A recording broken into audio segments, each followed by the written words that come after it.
ठीक है। एक टॉपिक और यहाँ पे लिखो,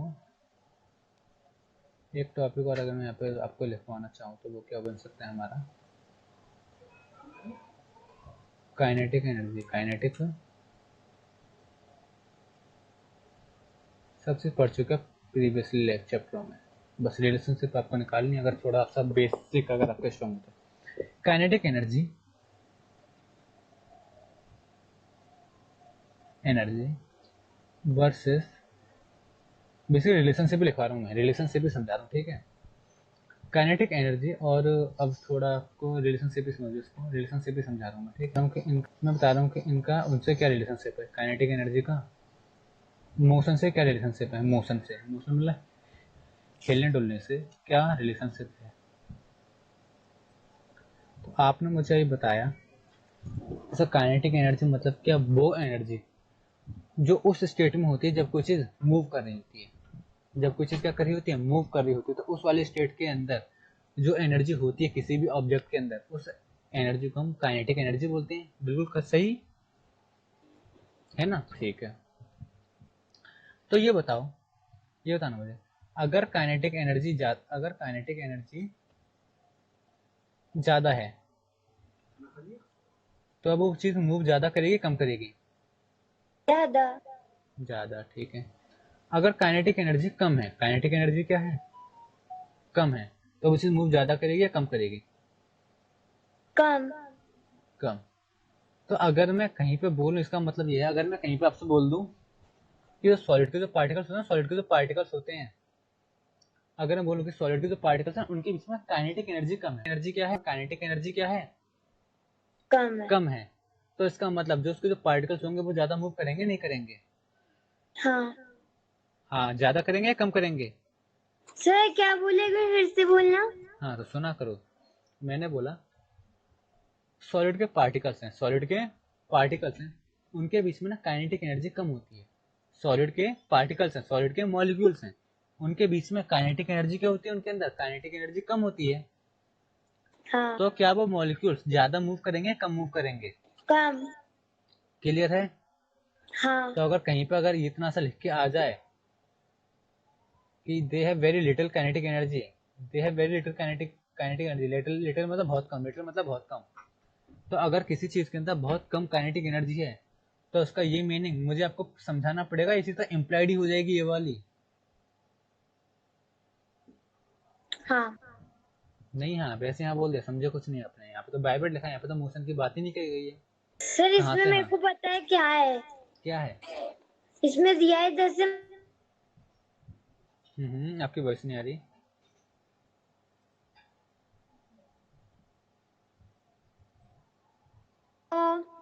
हाँ अब बोलो।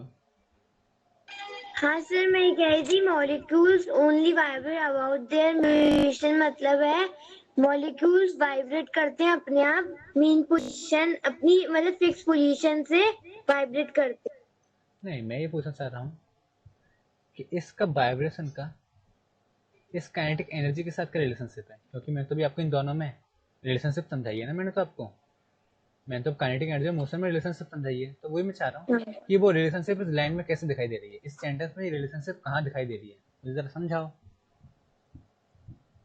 यहाँ पे अगर ये लाइनें एक साथ लिखी, ये कॉमा लगा है, फुल स्टॉप तो नहीं लगा, यानी ये दोनों लाइनें एक ही हैं, ये दोनों लाइनें क्या है, एक ही हैं, दोनों मीनिंग एक दूसरे से हाँ। रिलेटेड ही हैं। पढ़े थे ना dependent sentence independent sentence literature में, लैंग्वेज में, हाँ। तो कुछ ना कुछ तो मीनिंग किसी ना किसी का तो किस पे डिपेंड होगा, तो इन दोनों में किसका किससे रिलेशनशिप है, समझ में आ रहा है या नहीं आ रहा। सर लैंग्वेज का तो सर लैंग्वेज के पेपर नहीं भूल जाती हूँ, आप तो फिर भी फिजिक्स पढ़ा दो, तो लैंग्वेज का याद कहाँ से रहेगा। देखो जरा यहाँ पे वर्ड क्या लिखा हुआ है, इससे मैंने बोला जो नहीं समझा साथ ही साथ पूछा करो, एज्यूम मत क्या करो कि यहाँ समझ में आ गया, नहीं समझ में आया पूछो एक एक चीज, ये तो बहुत डिफिकल्ट लगेगा आपको बाद में, जबकि है बहुत ईजी। यहाँ पे लिखा हुआ है वाइब्रेट, वाइब्रेट का मतलब क्या होता है। सर हिलना, कोई भी चीज है, जैसे फोन वाइब्रेट करता है, जब फोन आता ठीक है है, या सिर्फ बिल्कुल साइलेंट बिल्कुल, पे बहुत कर अच्छा देते, बहुत अच्छा, आपने बोला मोबाइल वाइब्रेट करता है, क्या साइलेंट कभी पे आप, कर देते। हाँ ठीक है सपोज करो, कभी आप रात में सोए मोबाइल वाइब्रेट पे करके मालूम पड़े एग्जाम चल रहे हैं, रात में आपके दोस्त पढ़ रहे होंगे, आप तो सो रहे होंगे, तो आपने सोचा रात में मेरे दोस्त के परेशान ना करें मुझे कॉल करके, आपने वो मोबाइल वाइब्रेट करके अपने बगल में रख लिया। क्या ऐसा होगा जब वो लोग मोबाइल पे आपको कॉल कर रहे होंगे, तो ऐसा हुआ कि आपका मोबाइल वाइब्रेट करते करते ना घर से बाहर चला जाए, नहीं हिलते हिलते बहुत दूर चला जाए, नानी के यहाँ पे चला जाए कहीं? नहीं सर, वो वाइब्रेट करेगा तो हम इतनी जल्दी से उठ जाएंगे। नहीं नहीं, वाइब्रेट करने का मतलब मेरे कि वो अपनी जगह से तो हिलेगा ना। वाइब्रेट जब मोबाइल करते हाँ तो क्या वो अपनी जगह पे हिलता है नहीं हिलता? कभी ऑब्जर्व किया है नहीं क्या? हाँ सर। हिलता है। तो क्या वो थोड़ा सा हिलता है या फिर इतना ज्यादा हिलता है सर कि वो मतलब कि घर से बाहर चला जाएगा हिलते हुलते मोबाइल? सर नहीं, ऐसा नहीं हो। बहुत थोड़ा हिलता है। हाँ तो वाइब्रेशन का मतलब क्या होता है? बहुत ज्यादा हिलना, बहुत कम हिलना? वाइब्रेशन का मतलब क्या हो गया? बहुत ज्यादा हिलना या बहुत कम हिलना? कम है। क्या मोबाइल ऐसा है कि सर इस जगह पे अगर ये सपोज करिए एक टेबल है, ये क्या है? एक टेबल है।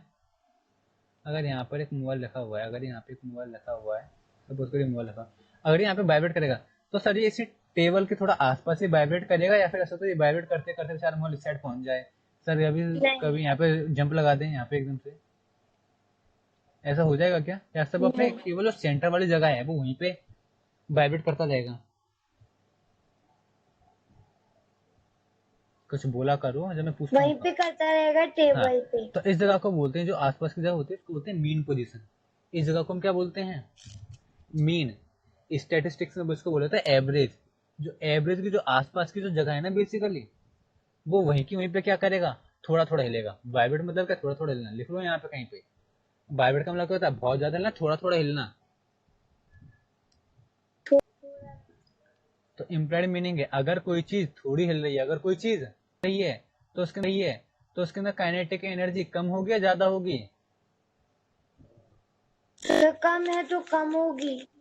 समझ में आ गया? यानी कि अगर मैं आपसे, अगर यहाँ पे से अगर मैं इतना सा बोल दूं, एक आपको फिलअप बना के दे दे आपको, तो पता है कि लड़की पढ़ती तो है नहीं, तो उसने सोचा था कि मैं यहाँ से एक बार हटा दूं केवल ये,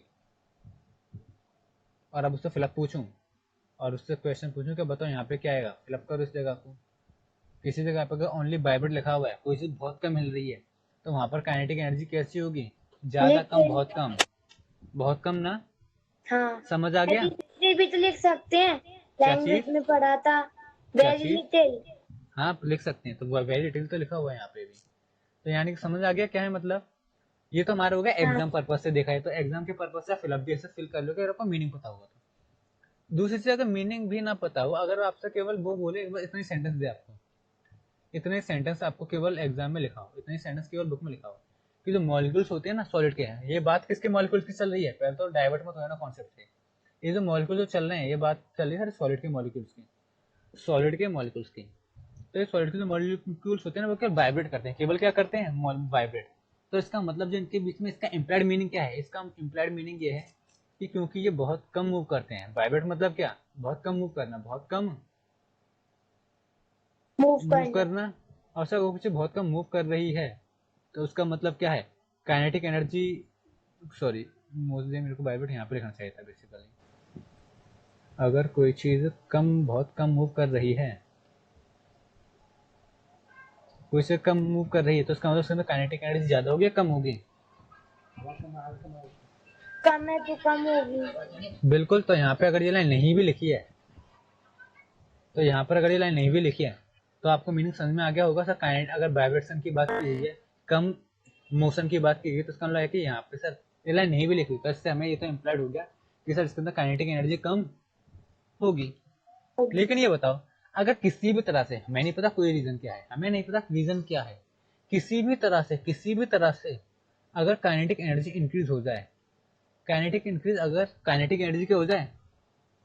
इंक्रीज हो जाए, तो जो मॉलिक्यूल्स हैं वो वो धीरे धीरे हिलेंगे, थोड़ा सा उनकी हिलने की जो स्पीड है वो भी बढ़ जाएगी।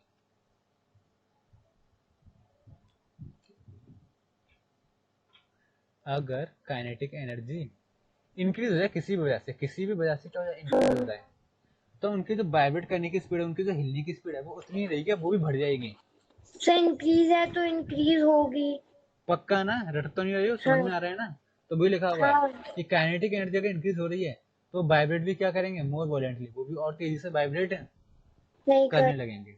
अब ऐसा क्यों है? ये आपको हीट एनर्जी भी हमने पढ़ा है, काइनेटिक एनर्जी, हीट एनर्जी का हमने 7th क्लास में रिलेशनशिप भी पढ़ा हुआ है, बेसिकली वो है काइनेटिक एनर्जी कब बढ़ती है, काइनेटिक एनर्जी कब बढ़ती है, उसका एक ही रीजन है, उसका क्या रीजन है, on heating, on on heating. Heating और अगर आप सॉलिड किसी चीज को अगर आप हीट करते हो तो उसके अंदर काइनेटिक एनर्जी क्या हो जाती है, इंक्रीज होने इंक्रीज। होने लगती है। जब कुछ इंक्रीज, अगर काइनेटिक एनर्जी इंक्रीज होगी तो वो चीज ना मूव करने लगेगी, वो चीज क्या करने लगेगी, ज्यादा ही जोर से मूव करने लगेगी, ज्यादा ही मोशन में आ जाएगी। ठीक है, तो ये चीज थी क्या, रिलेशनशिप। ये चीज, ये टॉपिक हमारा क्या था, समझा हमने, relationship between kinetic energy and motion, kinetic energy and motion. दोनों को रिवाइज कर लें, को जरा क्या है बेसिकली इसका मतलब। पहला हमने पढ़ा इंटरमोलिकुलर स्पेस और क्लोज्ड पैकनेस में, तो हमने पढ़ा था कि सर अगर स्पेस कम है तो पार्टिकल्स क्लोजली पैक्ड होंगे, यानी आसपास होंगे। स्पेस ज्यादा है तो पार्टिकल्स थोड़े दूर दूर होंगे। अगर स्पेस बहुत ज्यादा है तो पार्टिकल से बहुत दूर दूर होंगे। फिर हमने यहाँ पे पढ़ा काइनेटिक एनर्जी और मोशन में डायरेक्ट रिलेशन है। डायरेक्ट रिलेशन का मतलब क्या है कि काइनेटिक एनर्जी अगर ज्यादा तो चीज मूव भी ज्यादा करेगी, काइनेटिक एनर्जी कम तो चीज मूव भी कम करेगी। सर काइनेटिक एनर्जी अगर बढ़ गई तो मोशन की स्पीड भी बढ़ जाएगी। यही पढ़ा हमने और कुछ भी पढ़ा, यही पर। पक्का। हाँ। और ये कुछ नहीं है, पुराना सब कुछ पढ़ा हुआ है और इस टॉपिक में हमने आधा घंटा लगा दिया। ठीक है, और कुछ लिखा हुआ है यहाँ पे जो आपको मैं समझाऊँ, अभी समझाता हूँ पर चैप्टर पर जाकर टॉपिक समझाता हूँ कुछ आपके हैं जो week. The attraction, force of attraction. ठीक है, फोर्स ऑफ एट्रैक्शन का और समझो जरा।